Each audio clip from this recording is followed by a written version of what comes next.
এটা কাজ করার আগে প্রথম আসবা, আসার পরে কি চাবি দিয়ে দরজা খুললে, দরজা খোলার পরে এই যে লক আছে ব্যানেট কভার লক, এই যে ব্যানেট কভার লক আছে এটা টান দিবা। টান দেওয়ার পরে এই ব্যানেট কভারটা খুলে গেল। ব্যান্ডে খুলে গেলি তুমি আইসে এই যে এইখানে কি করবে, হাত দিয়ে এই ব্যানেট কভারটা উঠালে পরে কি এই যে স্ট্যান্ডটা লাগালে, স্ট্যান্ড লাগালে না, এখন তোমার দেখতে হবে কি যে রেডিয়েটরের ক্যাপ খুলতে হবে। রেডিয়েটরের ক্যাপ হলে রেডিয়েটর পানি ঠিক আছে কিনা।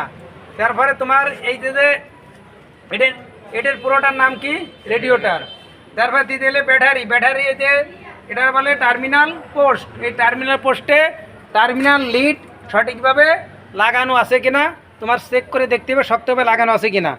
তারপরে কি দেখবে যে পাওয়ার স্টিয়ারিং অয়েল, এই পাওয়ার স্টিয়ারিং অয়েল আছে কিনা দেখবা, চেক করে যে পরিমাণ লেভেল থাকার কথা ওই পরিমাণ দেখবা। কমে যায়, কমে গেলে যদি লেভেল কমে যায় তাহলে কি তুমি পুরো করবা। এরপরে কি এই যে এটা হচ্ছে কি ব্রেক ফ্লুইড কন্টেইনার।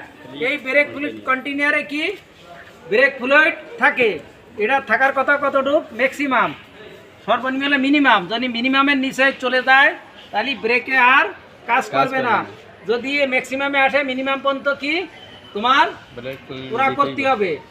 আর এই যে এটার নাম আছে কি, এটার নাম ডিস্ট্রিবিউটর। এটা কি ডিস্ট্রিবিউটর, এটার নাম কি ডিস্ট্রিবিউটর। হ্যাঁ হ্যাঁ, এক নামে এই ডিস্ট্রিবিউটর নাম রাখছে।